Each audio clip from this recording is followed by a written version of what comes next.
Di video sebelumnya kita telah belajar terkait dengan dua tool statistika, yakni histogram dan diagram Pareto yang biasa digunakan sebagai alat untuk mengidentifikasi masalah dalam sebuah sistem kerja dalam pendekatan methods engineering. Nah, selanjutnya kita akan membahas beberapa tools lainnya yang bisa kita gunakan untuk menganalisis sebuah sistem kerja dalam kaitannya dengan pembahasan yang berhubungan dengan method engineering and operation analysis. Tools berikutnya adalah pie chart atau diagram lingkaran. Pie chart atau diagram lingkaran ini adalah sebuah grafik statistik yang bentuknya adalah lingkaran yang kemudian dibagi menjadi irisan-irisan untuk menggambarkan proporsi numerik dari sebuah kumpulan data.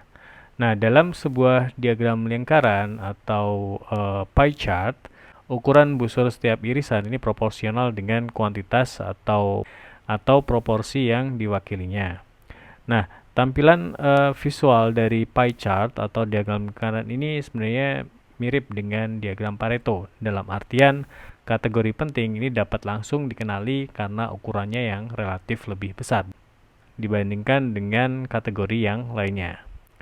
Nah, beberapa diagram lingkaran dapat ditampilkan berdampingan untuk menunjukkan tidak hanya ukuran kategori relatifnya terhadap lingkaran, tapi juga ukuran relatif lingkaran tersebut dibandingkan dengan kondisi atau kelompok lainnya.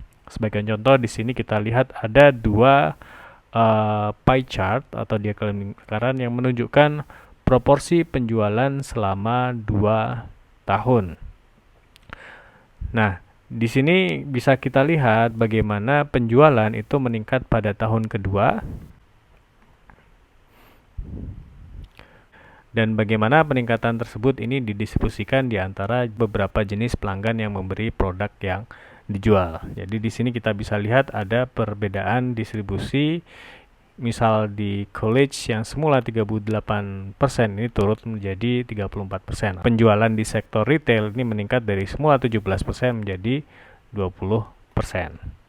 Nah, ini adalah terkait dengan pie chart atau diagram lingkaran. Selanjutnya adalah check sheet atau lembar periksa. Nah, perlu digarisbawahi bahwa check sheet ini berbeda dengan yang namanya checklist. Check sheet ini adalah alat pengumpul data yang umumnya digunakan pada tahap awal dari studi untuk mengidentifikasi masalah dari sebuah kualitas, untuk mengenali misal tren atau mendiagnosis masalah, atau juga mengidentifikasi bidang studi yang lebih lanjut lagi.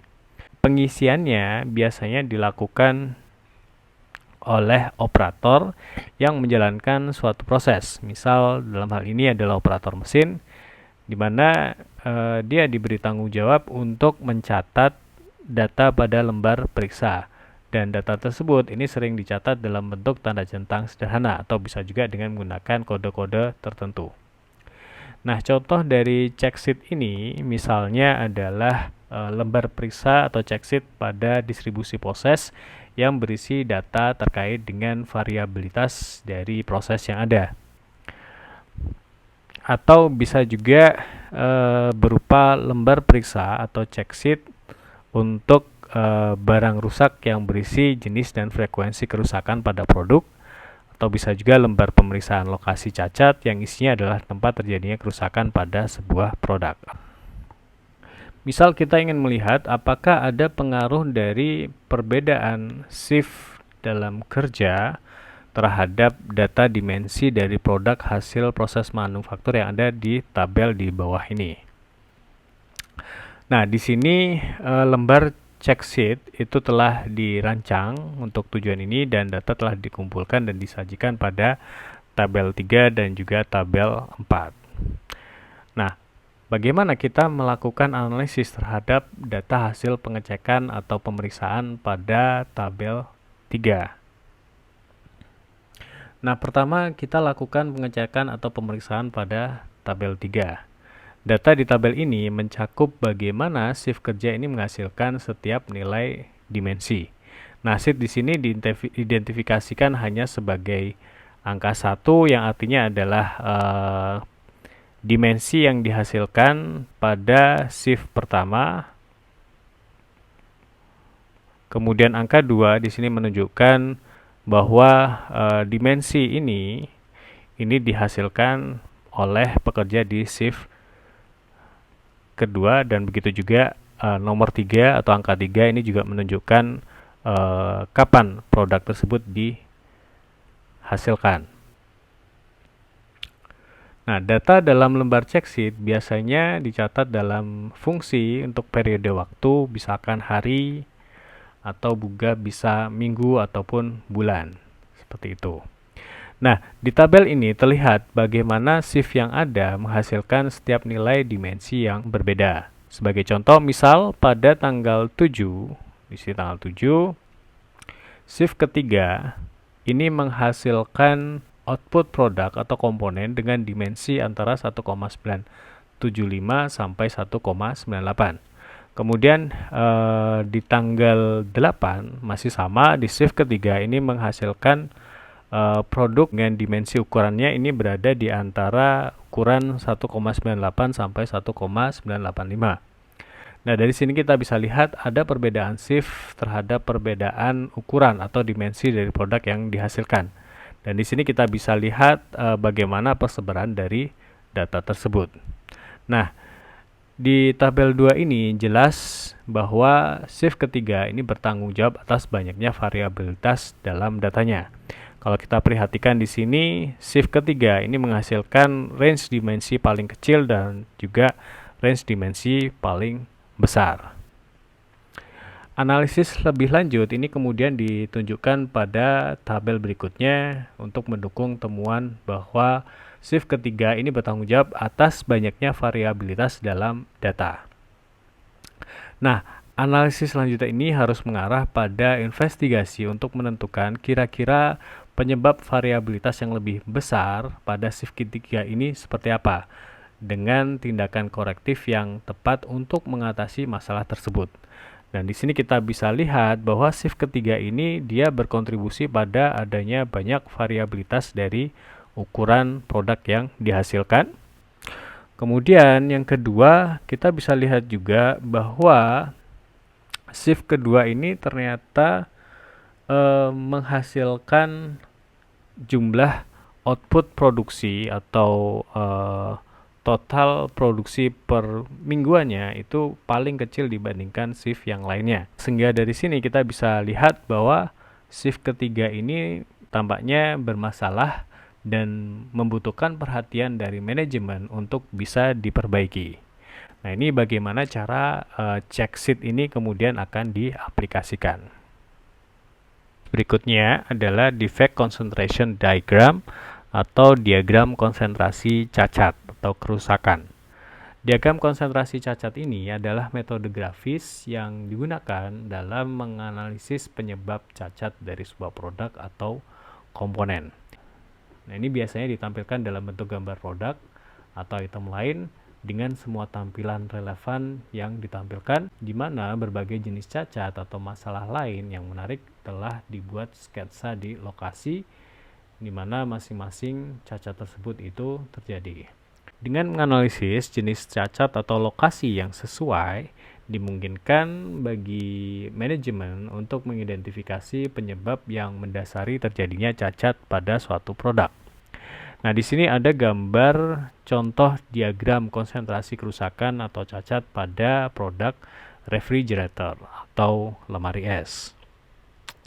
Nah, dari gambar ini terlihat bagaimana dengan jelas di area tengah atau area yang diarsir warna abu-abu ini merupakan area yang menunjukkan terjadinya cacat atau kerusakan pada refrigerator.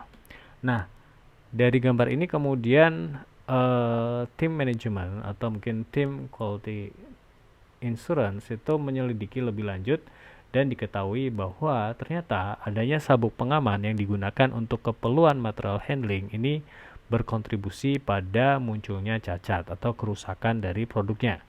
Sehingga kemudian dari temuan yang ditunjukkan pada diagram ini bisa menjadi dasar dari tindakan korektif untuk memperbaiki metode material handling yang bisa dilakukan. Nah, ini adalah terkait dengan diagram konsentrasi cacat. Jadi di sini ditunjukkan pada posisi mana cacat itu berkonsentrasi pada suatu produk. Tools yang berikutnya adalah scatter diagrams atau diagram sebar. Dalam banyak masalah industri yang melibatkan operasi manufaktur, sangatlah berguna untuk mengidentifikasi kemungkinan hubungan antara dua variabel proses. Diagram sebar ini adalah plot antara X dan Y dari data yang diambil dari dua variabel yang diamati. Data dari dua variabel ini kemudian diplot secara pasangan, di mana untuk setiap nilai X pasti ada nilai Y yang sesuai. Nah, bentuk titik-titik data yang dipertimbangkan secara agregat ini seringkali bisa menunjukkan pola atau hubungan antara kedua variabel. Misalnya diagram sebar pada gambar yang ada di sebelah kanan ini menunjukkan bahwa terdapat korelasi atau hubungan negatif antara kandungan kobalt dan juga wear resistance-nya atau tingkat ketahanan ausnya. Nah, di sini kita bisa lihat ketika cobalt kontennya ini mengalami kenaikan atau meningkat, maka wear resistance-nya atau ketahanan ausnya akan mengalami penurunan. Nah, di sini kita bisa lihat bahwa scatter diagram ini bisa melihat atau mengidentifikasi sebab akibat antara dua variabel yang diamati dalam sebuah proses produksi atau proses operasi.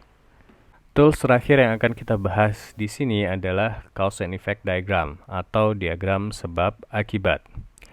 Nah, diagram sebab akibat ini sebenarnya bukan alat statistik seperti tools-tools yang sebelumnya kita bahas, namun diagram ini sangat bermanfaat sekali dalam mengidentifikasi masalah atau penyebab dari masalah yang akan kita selesaikan dengan menggunakan pendekatan method engineering.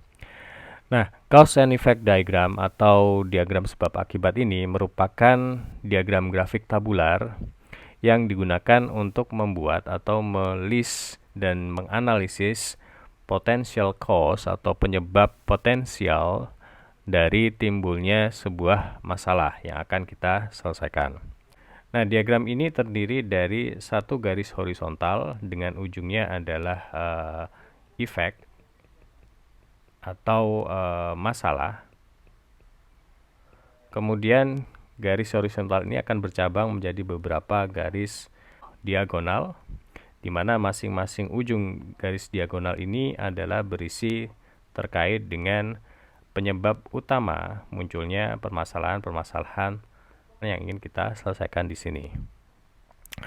Nah, kemudian setiap cabang ini akan terdiri dari beberapa ranting kecil atau tulang-tulang kecil yang merujuk pada detail dari permasalahan untuk setiap kategori masalah utamanya. Karena bentuknya yang mirip dengan tulang ikan, maka diagram sebab akibat ini juga dikenal dengan sebutan fishbone diagram atau diagram tulang ikan, dan ada juga yang menyebutnya dengan sebutan Ishikawa diagram. Di mana Ishikawa diagram ini merujuk pada nama dari orang yang mencetuskan diagram sebab akibat ini, yaitu Kaoru Ishikawa, seorang Jepang yang memperkenalkan diagram ini di sekitar tahun 1950. Sebagai titik awal dalam membuat diagram sebab akibat, di mana tujuannya adalah mengidentifikasi penyebab masalah, maka di sini biasanya digunakan 6 kategori umum penyebab dengan pertimbangan bahwa 6 kategori ini merupakan faktor yang umum dalam mempengaruhi kinerja dari sebagian besar proses produksi ataupun jasa.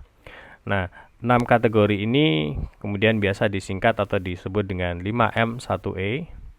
Ada juga yang menyebutnya dengan 6M. Dan 5M1E ini terdiri yang pertama adalah mesin, di mana mesin ini mengacu pada peralatan atau perkakas yang digunakan dalam proses tersebut. Kemudian M kedua adalah material atau bahan. Jadi ini adalah bahan awal dalam prosesnya. Kemudian ada M ketiga, metode. Metode di sini mengacu pada prosedur atau urutan aktivitas atau urutan gerakan dan aspek lain dari metode yang digunakan dalam proses. Kemudian yang keempat adalah measurement atau pengukuran. Ini biasanya terkait dengan validitas dan akurasi prosedur dalam data collection atau pengumpulan data ataupun dalam aktivitas yang dilakukan. Kemudian ada manpower atau faktor manusia. Di sini kita ingin melihat apakah pekerja atau manusia ini mempunyai keterampilan yang diperlukan dalam mengerjakan suatu proses. Dan yang terakhir adalah environment atau mother nature, di mana di sini tentunya mengacu pada faktor lingkungan seperti misalkan suhu udara ataupun kelembaban ataupun faktor lingkungan lain yang mungkin mempengaruhi proses, baik itu proses produksi ataupun jasa. Nah, ini adalah contoh dari cause and effect diagram.